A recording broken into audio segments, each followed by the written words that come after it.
Sonia Gandhi Italy से आती हैं, हिंदुस्तान की संस्कृति को ठीक से नहीं समझती हैं। सोनिया गांधी को हिंदी नहीं आती है, आदि आदि। लेकिन सोनिया गांधी को शायद राष्ट्र कवि रामधारी सिंह दिनकर की ये पंक्तियां समझ में आती हैं। समर शेष है, नहीं पाप का भागी केवल व्याध, जो तटस्थ है समय लिखेगा उनके भी अपराध। यही कारण है कि सोनिया गांधी ने हिंदू में एक लेख लिखा है और यह संदेश दिया है कि भारत जैसा शक्ति संपन्न देश तटस्थ नहीं रह सकता है। और तब जबकि इजराइल से वह ईरान लड़ रहा है जिसने 1994 में कश्मीर को अंतर्राष्ट्रीय साजिश का हिस्सा बनने से बचाया। पाकिस्तान की भारत के खिलाफ एक न चलने दी। सवाल ये उठता है कि सोनिया गांधी को यह बात समझ में आती है तो प्रधानमंत्री मोदी को समझ में क्यों नहीं आती है।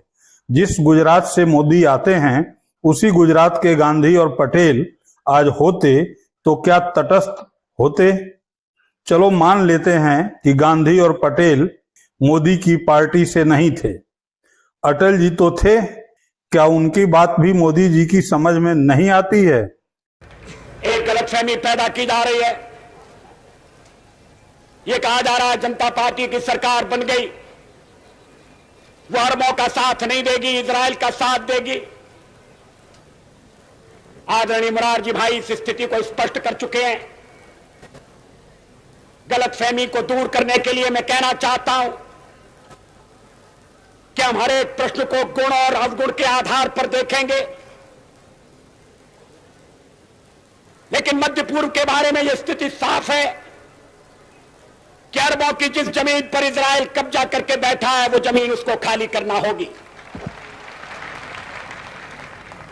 आक्रमणकारी आक्रमण के फलों का उपभोग करे, यह हमें अपने संबंध में स्वीकार नहीं है।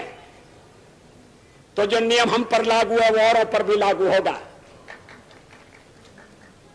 अरबों की जमीन खाली होना चाहिए। जो फिलिस्तीन है, उनके जो फिलिस्तीनी हैं, उनके उचित अधिकारों की प्रस्थापना होना चाहिए। इजराइल के अस्तित्व को तो सोवियत रूस ने, अमेरिका ने भी स्वीकार किया है, हम भी स्वीकार कर चुके हैं। मध्य पूर्व का एक ऐसा हल निकालना पड़ेगा इसमें आक्रमण का परिमार्जन हो और स्थायी शांति का आधार बने। केवल ट्रंप की बात समझ में आती है, जो 15 बार हमारी संप्रभुता को चुनौती दे चुके हैं। नमस्कार, मैं हूं त्रिपाठी ज्ञानेंद्र और आपने देखना शुरू कर दिया है पूर्वांचल टुडे लाइव। बात हिंदू में छपे सोनिया गांधी के लेख के सार से शुरू करते हैं। सोनिया गांधी ने लिखा है, ईरान भारत का पुराना मित्र है। गाजा में तबाही और अब ईरान के खिलाफ बिना उकसावे के बढ़ते तनाव पर भारत की चुप्पी हमारी नैतिक और कूटनीतिक परंपरा से विचलित करने वाली है। अभी भी बहुत देर नहीं हुई है। भारत को स्पष्ट रूप से बोलना चाहिए, जिम्मेदारी से काम करना चाहिए और तनाव को कम करने और पश्चिम एशिया में बातचीत की वापसी को बढ़ावा देने के लिए उपलब्ध हर कूटनीतिक चैनल का उपयोग करना चाहिए। ईरान वो देश है जिसके संबंध हमारे साथ गहरे रहे हैं। जम्मू कश्मीर सहित महत्वपूर्ण अवसरों पर ईरान का भारत का समर्थन करने का इतिहास रहा है। 1994 में ईरान ने कश्मीर मुद्दे पर मानवाधिकारों में संयुक्त राष्ट्र आयोग में भारत की आलोचना करने वाले प्रस्ताव को रोकने में मदद की थी। भाजपाई सोनिया गांधी के इस लेख की गंभीरता को समझते बजाय इसके उटपटांग बातें कर रहे हैं। मोदी के इस भाषण को वायरल करने में जुटे हैं। साथियों, अभी 2 दिन पहले मैं कनाडा में G7 समिट के लिए वहां था और अमेरिका के राष्ट्रपति ट्रंप ने मुझे फोन किया। उन्होंने कहा कि अब कनाडा तो आए ही हैं तो वॉशिंगटन होकर के जाइए, साथ में खाना खाएंगे, बातें करेंगे। उन्होंने बड़े आग्रह से निमंत्रण दिया। मैंने अमेरिका के राष्ट्रपति को कहा कि आपका निमंत्रण के लिए धन्यवाद, मुझे तो महाप्रभु की धरती पर जाना बहुत जरूरी है।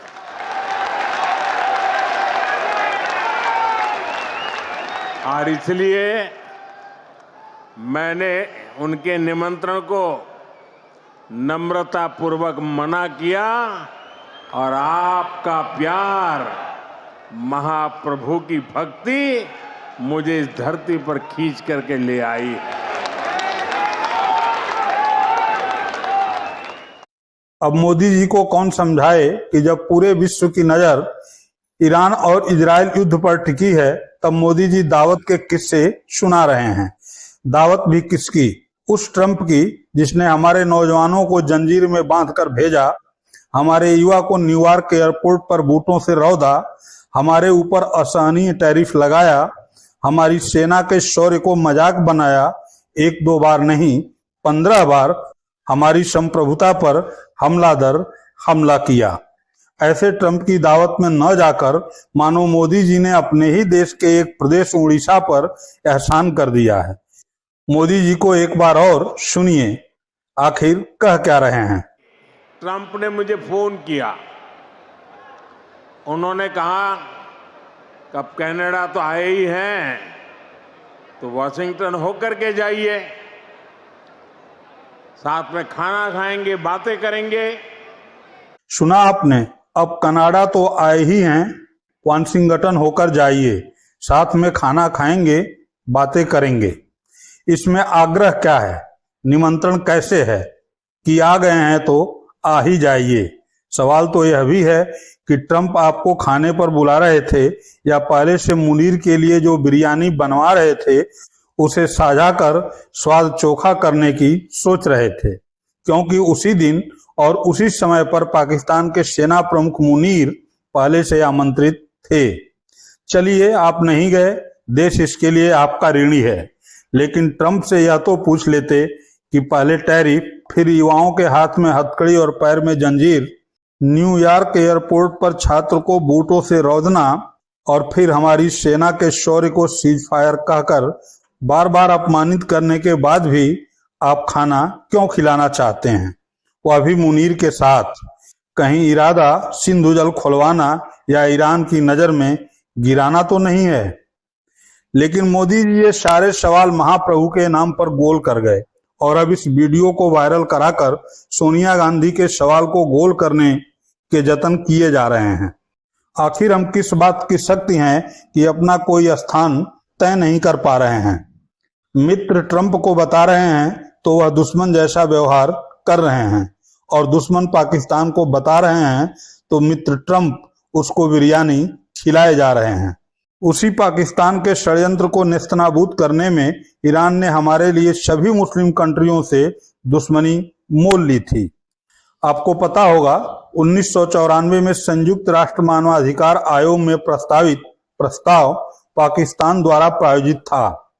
इसका उद्देश्य जम्मू कश्मीर में कथित मानवाधिकार उल्लंघनों के लिए भारत की आलोचना करना और अंतर्राष्ट्रीय जांच की मांग करना था।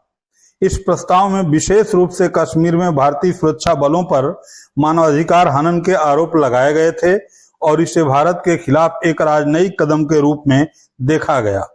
प्रस्ताव में जम्मू कश्मीर में मानवाधिकारों के उल्लंघन के लिए भारत सरकार को जिम्मेदार ठहराना, कश्मीर में स्थिति की निगरानी के लिए संयुक्त राष्ट्र के तहत एक जांच आयोग या विशेष दूत की नियुक्ति करना, कश्मीर को एक विवादित क्षेत्र के रूप में प्रस्तुत कर भारत पर दबाव बनाना शामिल था।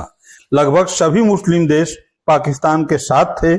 भारत के आग्रह पर एकमात्र ईरान ने इस प्रस्ताव के खिलाफ मतदान करने और समर्थन जुटाने में भारत की मदद की, जिसके परिणाम स्वरूप प्रस्ताव पर्याप्त समर्थन न मिलने के कारण वापस ले लिया गया और पाकिस्तान को पराजय का मुंह देखना पड़ा।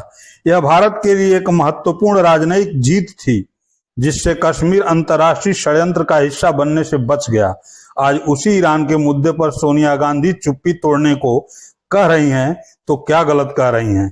क्या सब कुछ ट्रंप तय करेंगे? ट्रंप भारत के भाग्य विधाता बन गए हैं, और बन गए हैं तो क्यों? मोदी जी को इसका जवाब देना चाहिए।